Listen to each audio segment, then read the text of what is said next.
kapitbahay. So we are waiting for our bus. Wala pa sila Bina. To come. Oh, yan na pala. We're having a bus tour. So come and join. So we're going now to our jeep. GoPro, stop recording. Stop ulit. GoPro, stop recording. Nakaupo dyan. Wala naman nakaupo dyan. Saka sa gilid, para makita mo. Welcome to Hawar Beach Hotel. My name is Johnson. I'll be your tourist guide for the day. We'll be heading out the island at about 12 kilometers to the north. Of course, over here we'll see some of the landscapes and some of the animals around the island. Of course, Hawar is about 52 square kilometers large, stretches from the north to the south at about 18 kilometers, from the east to the west at about 12 to 13, of course, depending on the tide. Hawar is originally about 16 natural islands, so basically that's what we'll see. I think we'll see about 3 of them or 4 of them along the way, but of course when the tide goes out, we have about 30 to 32 islands around us due to the high grounds underneath the water, as what we call them, Bahraini Fesht. Hawar is also known to have about 150 species of migrating birds throughout the whole year. So you might see some of them flying around here, from pigeons to hoopoes to bee eaters and Eurasian rollers as well. Of course, if you look to your right in the distance over there, you'll notice there's an area that's risen from the ground over there. That is the island of Hazwar. It's not a separate hill, no, it's actually a separate island by itself.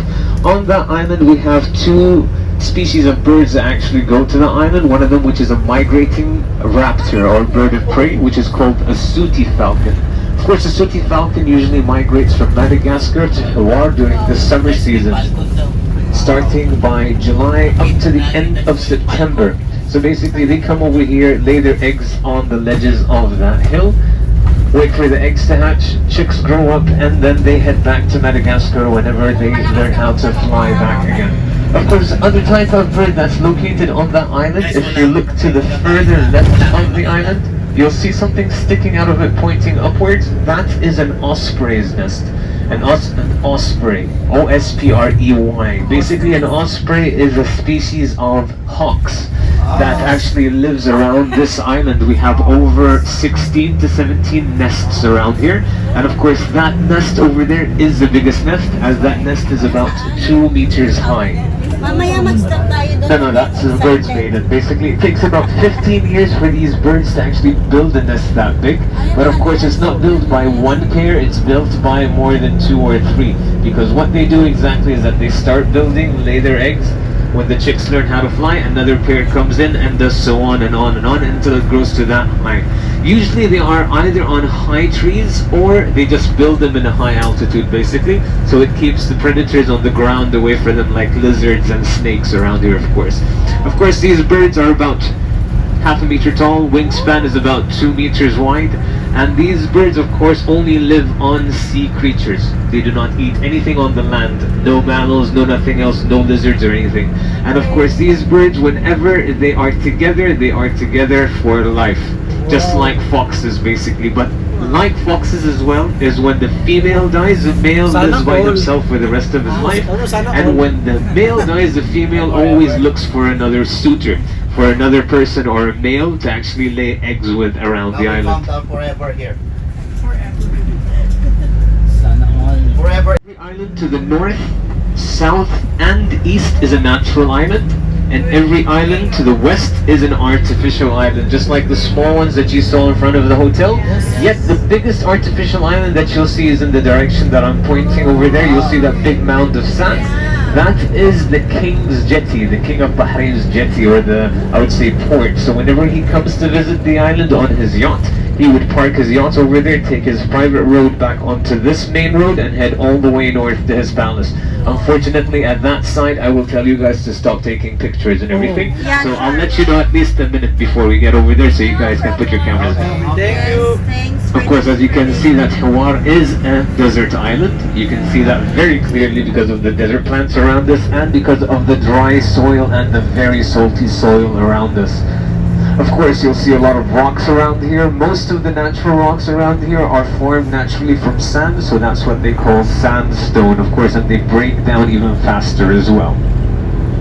One of the first animals that we will see around here, other than the birds that were flying around the hotel, are located on your left. We'll go off-road to get proper pictures of them. Those are Arabian sand gazelles. Arabian sand gazelles, of course, aren't very common on this island. They are native to this island as they live around here. They've been here before humans at the end of the day.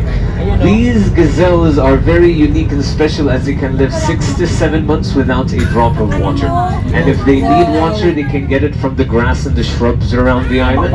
And if that's not available, they can actually drink seawater. So they can drink seawater because their kidneys are equipped to salinize seawater. And if that's not also available, they can dig small holes around the area, get the moisture from the sand, suck up some sand in their mouth, suck in the moisture and spit out the dry sand again. They also have the capability of, when it's very hot outside, to compress the sizes of their livers and their hearts to, I would say, use less oxygen in their body, so they have more energy during the summer season. Of course, you'll take a look at them, you can tell the difference between the males and the females very clearly due to the sizes of their horns. Usually the males have the bigger, thicker, curvier horns, and the females have the skinnier horns, as you can see. It's pretty clear with those two in front of us. And if that is not clear, just take a look at their necks as well. Usually the male has a very girthy neck that starts at the bottom of the chest, and the females have skinnier necks that start a bit higher. Yung sa ano, yung simbolo ng demonyo din. Oh my God! Walang kabigyo. Simbolo na. Are put here by marine wildlife, although they don't really need them because they are desert animals and can survive in the wild by themselves. But as you can see, they are well nourished and they are very healthy to actually live around here. Sabay na sa init. Ano ba yung lasa niya? Sa akin, pinapaitan. Sinabi. Is the mudflats or the salt plains of Hawar.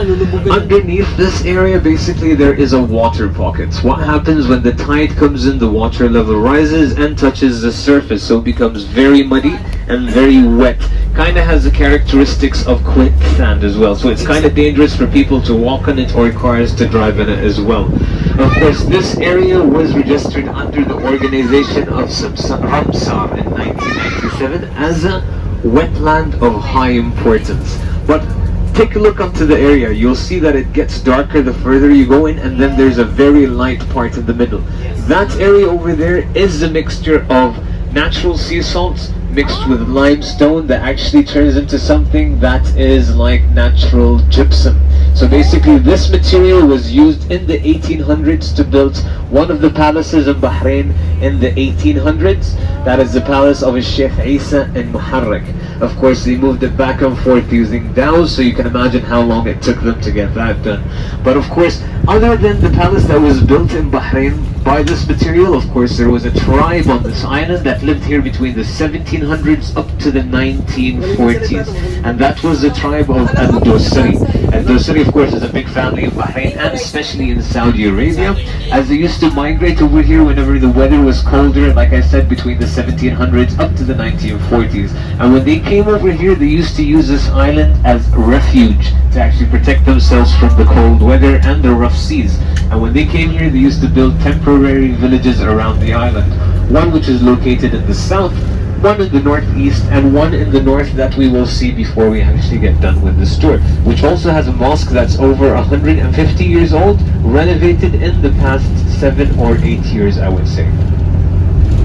Of course, these families used to come over here, like I said, from Saudi Arabia, and they used to use this island as a refuge and as a place to actually catch their own fish and actually make some money out of it. So they used to live around here and catch the fish. But one of the most famous animals they used to catch in this area was an animal called a dugong. A dugong basically is a sea cow. Basically, it's a very big animal, can stretch to about 3 meters long and weigh between 750 to 1 ton. So this animal was humongous. Why they used to catch it exactly was to use it for 3 specific reasons. Of course, one of them was the fat or the flubber around it, as they used to coat the bottom of their boats with it so no debris would get stuck to it, and they would seal all the holes that were in the wood. Second of all was the oil in the liver specifically, as they used to use it for medicinal reasons, cooking, and also for their lamps. third of all was the meat, as they used to take the meat and ferment it with natural sea salt so they could store it for the weeks to come, because you can't finish 1 ton of meat in one day, believe me. I tried, it hurt. Of course, in the 1940s they were sent, in the 1940s they moved to Bahrain. The reason is because in Bahrain in 1936 they started dredging for oil, or actually dredging in the first place. It wasn't for oil, it was actually for water in the middle of the desert. 1937 they struck oil. Once they struck oil, the government of Bahrain and the people that were helping them dredge decided to go around the neighboring islands in Bahrain. One of the neighboring islands was Hawar, so they decided to come over here. And due to the royal family of Bahrain, or the ruling family of Bahrain, and the Dosaris having a good relationship with each other, due to them being from the GCC countries basically, they decided to take the Dosaris and move them to the shore areas of Bahrain, like Budayya, Jasra, and Zallat. So that's why you see a lot of them in those areas, as these people over here are their ancestors, if you think about it. And ever since, Hawar has been dredged for oil since the 1940s until this very day, as we have 2 oil rigs down in the south as well. Of course, on our right, you'll see over here these exhausts sticking out of the building. Those are diesel generators, as electricity and water are both generated and salinized on this island. That is the power station of Hawar. As they run, it runs on diesel. The diesel is provided from Bahrain to an island called Ujera, far in the north, down here again through pipes, and from that they generate electricity. Through the electricity they salinize seawater, and of course that's what we were provided with from this area. And if you notice that this water that you wash your hands with doesn't really help getting the soap off easily, because there's not a lot of additives in the water themselves, like chlorine and so on basically. On the left, that beige brownish building over there is the military hospital, the BDF hospital on this island. As you can see, most of it is underground, that's why it looks so tiny. So God forbid somebody falls off a bike and hurts himself, we can send them to that hospital. They'll patch them up and they'll send them back to the hotel as good as new. On the right hand side is the military camp of Hawar, and that's why you would see a lot of military vehicles around this island. That's because 80% of this island is run by the military, by the Bahrain Defense Force basically. And that's why we clearly make it very clear that we have signs all over the place that tell you not to exit the premises of the hotel, because if you exit the premises of the hotel, you're not our responsibility anymore. You're the military's responsibility, and you don't want that to happen, believe me. They're surrounding something, right? This area is one of the 3 graveyards on this island, as these graveyards are anywhere between 150 to 300 years old. We have no exact determination how old they are, because we have no documentation. So no papers were written down about who actually was buried here, when they were buried here, or why they were buried here in the first place. All we know is that the tribes around here had 3 graveyards. Every graveyard is located about 1 kilometer from the village basically, which is a village in that direction, so which we will see in a few minutes. Those white houses on the left hand side, of course, are built by the municipality of Bahrain in 1998. Of course, they are used usually by high-ranking military officers, high personnel in ministries, and also the attaché of the king whenever he comes and visits the island, so his workers come over here as well. And if you might have a strong wasla in Bahrain, you might be able to get one of those places as well. Actually out for rent, but of course it's kind of difficult to get to this area, as the transport of the hotel does not provide you with the sea movement to this area. You will probably have to rent a boat or own a boat yourself to actually get one of these. And all of the information is provided with the reservation center, so you all know Gladys, she'll be able to help you with that. Yes.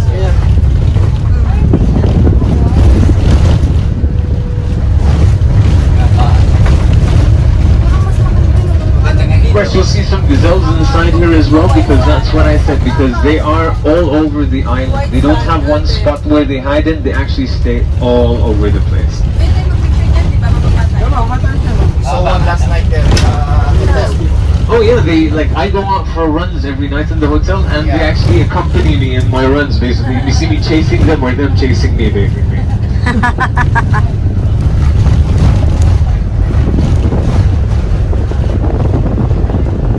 Of course, that's a bee eater, that bird that you see flying outside there. That's a migratory bird. Oh, right, no, that's a pigeon in front of us, but the one over there was a bee eater.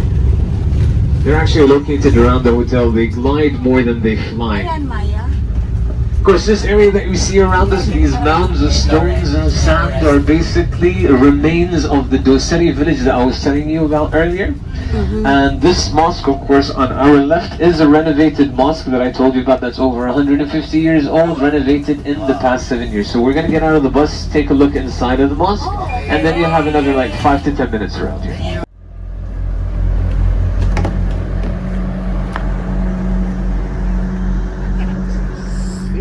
See, this is the graveyard. Yes. So we're in the desert.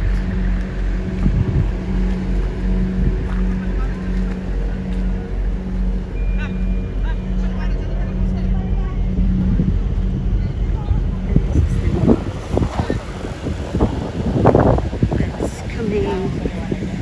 Ito, napakahirap gawin ito, Job. Ito talaga pinakahirap ito.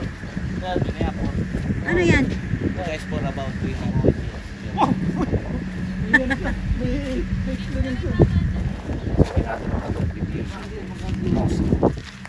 Here in Bahrain. In Hawar. Alright, so as I said, this mosque is somewhere between 150 years old to 170 years old, renovated in the past 7 years. Of course, originally this mosque was built by using, I would say, natural materials like sea mud and the gyps that we actually saw in the mud flats that we drove across a few minutes ago. Of course, renovating this mosque wasn't as easy as it might have seemed, because when they found this mosque, it was nothing but trouble, basically. The only way they found out how the mosque actually looked like was because of pictures that the British actually took when they came around here. So they got the idea of building it and everything, but when they wanted to build it, they wanted to use the natural materials, but of course, common sense that this natural material will break down pretty fast, so they have to renovate it faster and everything. So they started using industrial stuff. As you can see, the wall behind you over there, it's kind of like grayish. That's because it's concrete. Yeah. And then they actually mask it with the gypsum, or I would say industrial gypsum, just for it to actually have that whole feel. Unfortunately, yes, there are electric fixtures like the boxes over there and the pipes and everything, which actually kind of killed the vibe of the whole look, basically, at the end. But the only thing that you would see around here that really looks old is the roof over here. Basically, you guys can come over here, don't worry about it. There's shade over here as well. This roof basically is how traditional houses and buildings around Bahrain and the GCC were built. So in Bahrain, we call this dencha. So these pieces of wood basically are not originated from Bahrain. And I'm saying like they actually brought these pieces of wood or these trees in from India, because that's where they originally come from. But of course they started growing it in Bahrain for them to use it on the purpose of building houses. And I'm not talking about 300 years ago or 400 years, I'm talking about thousands of years ago.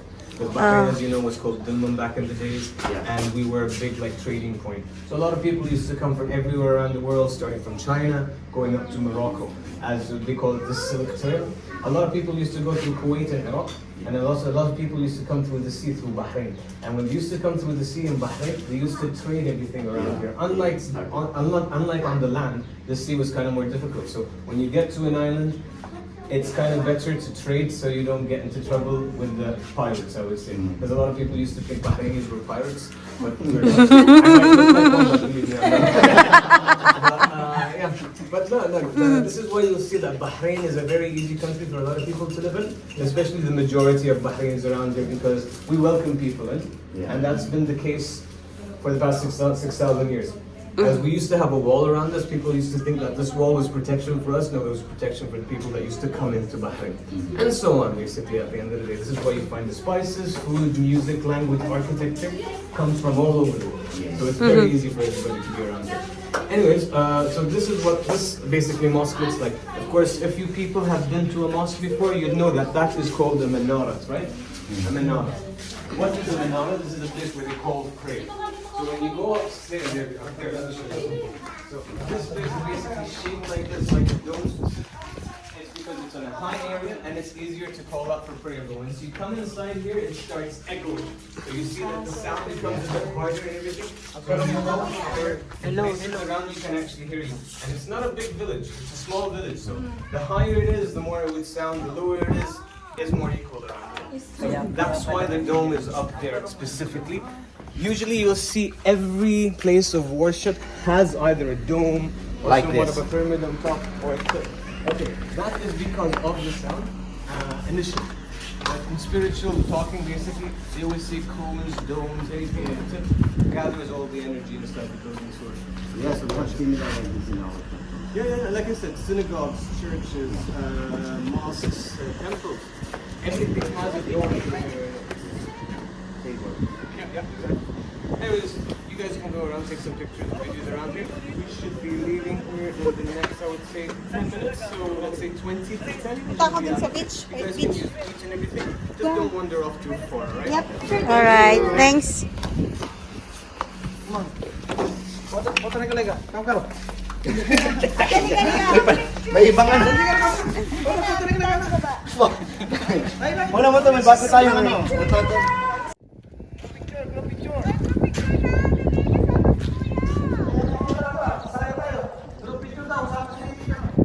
Sino?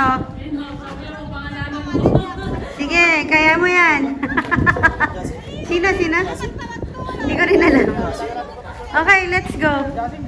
We'll do have a group picture. Nag-stop lang kami dito. Kuya mo talaga siya. Then,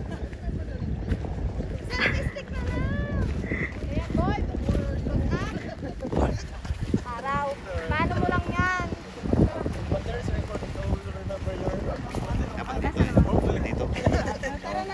Dito tayo. let's go again. Okay, ito tayo. So, ilang minuto na lang siguro tapos ito.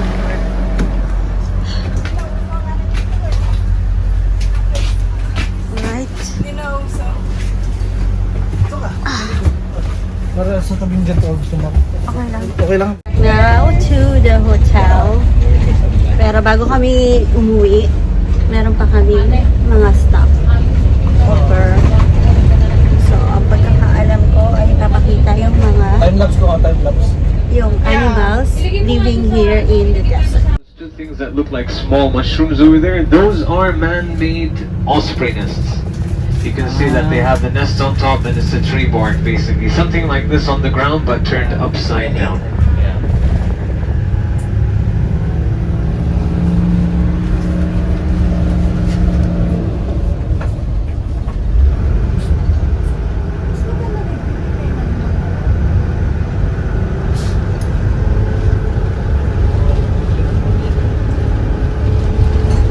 About 25 to 28 kilometers away from Bahrain, and that is the point of, like, I would say, closest distance. Of course, Qatar, which our neighboring country, which is like on the east, north and south, surrounding us from almost three sides, the furthest point away from it is 3 kilometers only. Yeah, 3 kilometers, and the closest point is Qatar is 400 so near meters. from here. So It's you can just 3 swim to Qatar kilometers. faster than you can get onto a boat to Bahrain. basically. Oh yeah, that's the... If you look at this, let me just give you a proper explanation. So look at this right now, right? Okay. See this line? Okay. Okay, that is the borders of Qatar. That's about 400 meters. There are points over here where you can actually see Qatar right in front of you. Due to it being foggy today, if you look to your left, in the distance you might see like fogged out towers. Not the tall ones, but the short ones that you might see on the left-hand side. That's Qatar. That's actually really clear from over here. And also, if you were on the beach yesterday night, last night, see the yellow lights that you might see on the left side? That is Qatar as well. That is the area of Dakhan. Dakhan basically is where I would say the industrial areas, more of their refineries and factories basically.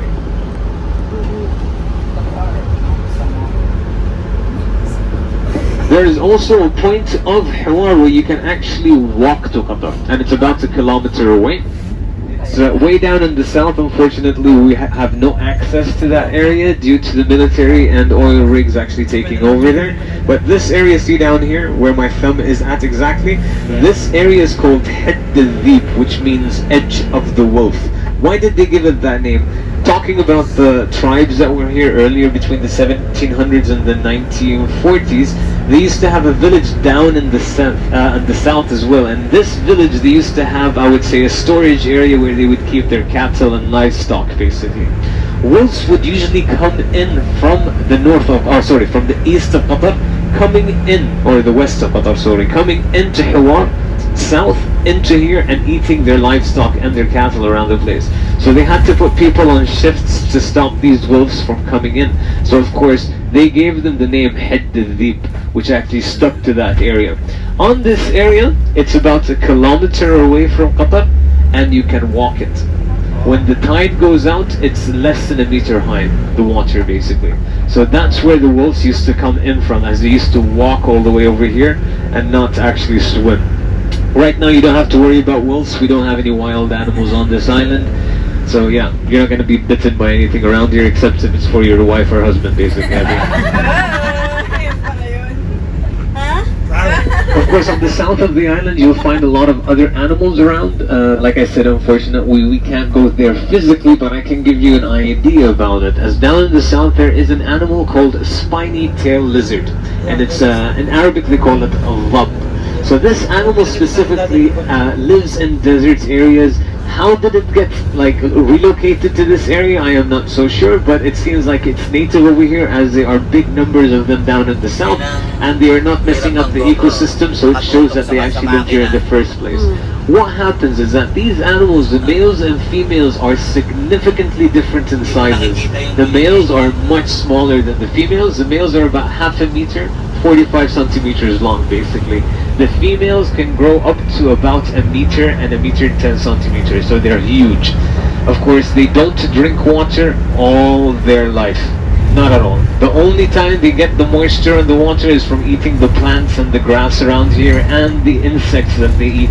The only time you might see them drink water is when the female is pregnant, because she needs to get the calcification of the eggs a bit softer. So they're not, unlike chickens and everything else, they can't break out of the egg without any helps of talons and beaks. And if you are ever attacked by a spiny tail lizard, be 90% sure that it's a female, because males do not attack. We also have jerboas, which are like kangaroo rats or desert rats, they call them. These small things that weigh about 125 grams, I would say, are faster than Usain Bolt, the fastest human on earth, basically. They can run up to about 30 kilometers per hour, as one hop could be about a meter long. So you can imagine how fast they are. Translated into English means mountain, exactly. But of course it's not a mountain, you can see how small it is. That's only about 18 meters high, but the only reason they called it the mountain or al-Jabal is because it is the highest natural point on this island. Of course, on that area right now there's a military base, but also on that area, Al-Areen Wildlife in Bahrain introduced a species of mountain goat to this island, and which is called a Nubian ibex. And of course they live and thrive in that area. These animals are not small or not big, so they're in between. They're a bit bigger than the gazelles, a bit smaller than the oryxes. But what's very unique about them is the sizes of their horns, as they can grow up to about 1 meter to 1.5 meters in length. And they go in a curve backwards, basically. The longer the horn, the bigger the beard, is where the males start competing with each other for alpha male, basically, at the end of the day. And you would see it sometimes, it gets very brutal and bloody, sometimes resulting in the death of one of the alpha males at the end. Yes, we've seen this happen around the island a few times. Sometimes the alpha male that gets beaten leaves the area and starts heading to the north by himself, basically. What's surprising about these ibexes basically is that when they give birth to a billy, basically, or a kid, within 2 hours of their birth they can jump at about 2 meters high. Thank God our children are not like that. Of course, it's like we can't get our 8-year-olds to tidy their own beds now. So yeah, imagine jumping 2 meters high, you'd lose it.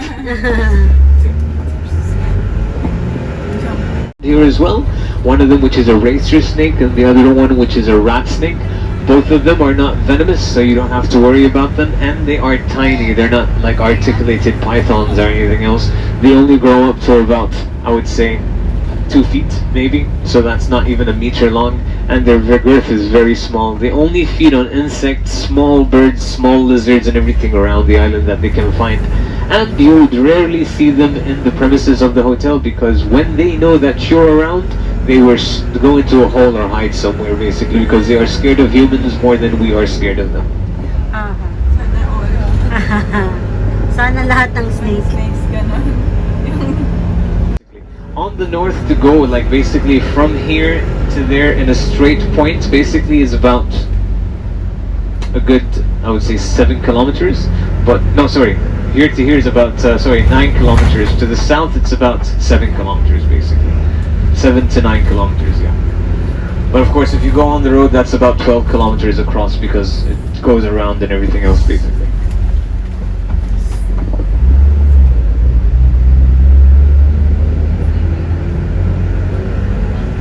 In birds. So what he did, he took a tree, pulled it out of the roots, put it in upside down so the roots are sticking upwards, looking like a nest, in hopes that the birds would actually come in and actually nest on it. Of course, it took about 3 years for this to happen, and he retired by that time. He's no longer in here. And it only happened because in 2020 September we had somewhat of a bad storm around the island, and it blew down one of the nests that's located on the outside of the fence. And what happened is that the birds on the outside of the fence were lacking a nest, so they started building their nest over here. Of course, we might not be able to see them around here because we can't control their movements. If we're lucky, sometimes they're usually in the nest, but right now it doesn't seem like they are. But you'll get a closer look at the nest to understand the idea and how they build on top of certain structures. In every bird species, it's always the male that impresses the female with the first twig or the first piece of wood or something. But later on, when that happens, in the osprey species or hawk species, is that they start building the nest together. And after they start building the nest together, and after the eggs are laid, the male and the female both incubate the eggs. It's not just the female that sits on the eggs, even the male sits on the eggs.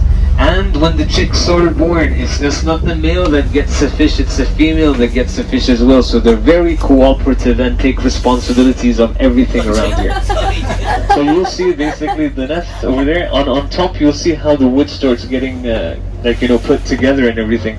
Over there of course you'll see wood, you'll see plastic, you'll see a lot of things around there as well. And of course sometimes they use bones in their nests as well, so if you look inside it might kind of smell a bit stinky. It's because they use anything around the island to build their nest.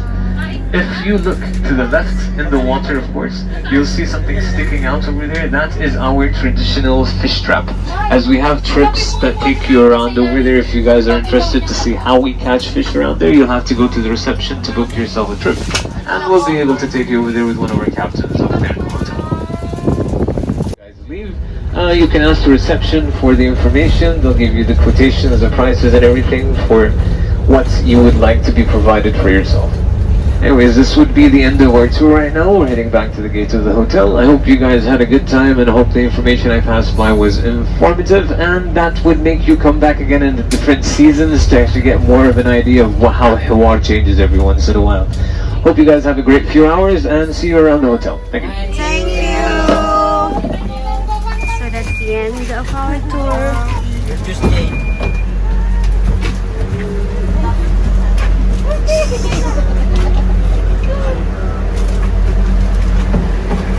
Right?